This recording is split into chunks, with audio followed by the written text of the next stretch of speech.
first product that we put out that got a lot of appeal, got a lot of people talking out there. We've done collaborations with a lot of people, but I think outside of the collaborations, it's just product that we've been putting out, Hall of Fame branded specifically. We've been able to put out, and people have flocked to it, and it's generated a lot of buzz, a lot of stuff that we've done with. We've done a lot of teams. We've done kind of a story we do a lot of times, just kind of a simple thing where we flip a logo upside down. We've done that with a lot of sports teams out there. It's got a lot of people talking about it and stuff. It's done a lot for us. We've got a lot of recognition. I don't think we were ever shocked by a type of customer that we have. I think from day one, the way that I look at it, or other partners look at it, is we want to be able to be accepted by all types of different people. So we don't want to only be the coolest, the brand for the coolest kid, the kid that knows everything. We want to be the brand for all types of people. Let it be like a young 13-year-old kid that's super into sports or into action sports, or an older man who kind of still wears fitted baseball caps and, you know, understands like a good, clean-looking hat or the aesthetic of what it is. So I think we've always just been down to really be broad and really be able to be for a lot of people, not just for a specific core of people. In the next 5 years for Hall of Fame, we're definitely growing. Our focus is to create a whole, to really brand the product as a whole. Outside of just the headwear, we're doing a whole brand, accessories, we're doing everything. So you should see in the next 5 years Hall of Fame in doors across the country, across the world.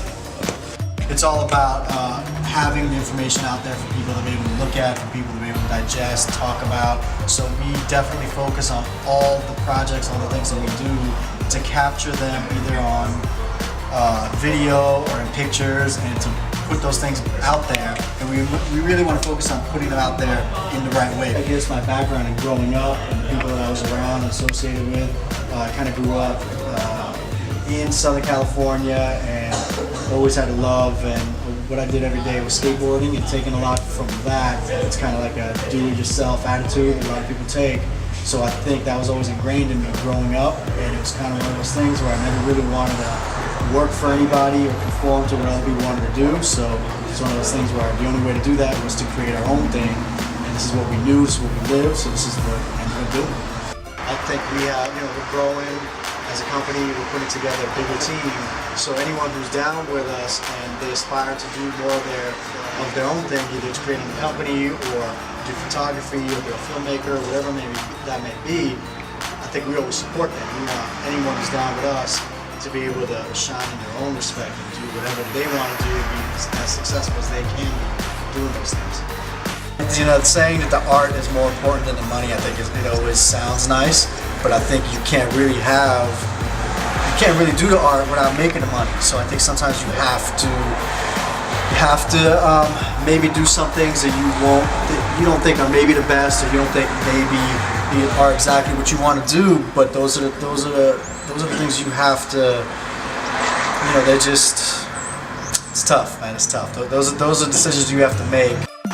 And when it's all said and done, just want to be able to know that set out some goals, try to create a company, try to create a brand, try to put out product, and know that we were successful in doing that. I mean, it's a very difficult and competitive world that we live in, and what we do, I think there's a lot of people that aspire to try to do what it is, and we'd be lucky to be able to be successful and to be able to, feed our families and be able to do this for an extended period of time, because it's not a lot of people who can say that they've done that. I think in the economy and the climate that we're in, it's been very difficult. Honestly, a lot of it has been just, we are still a fairly new brand, so a lot of it is really just sustaining and being able to build and maintain what we have at the same time. It's been very tough. And I think no matter what it is, people just aren't spending like they were before. And there's so many brands out there and so much for them to choose from. It's been difficult to kind of put out that product to really sustain what we've been able to do. So it's been tough, but I think, there's a light at the end of the tunnel, and we keep pushing forward.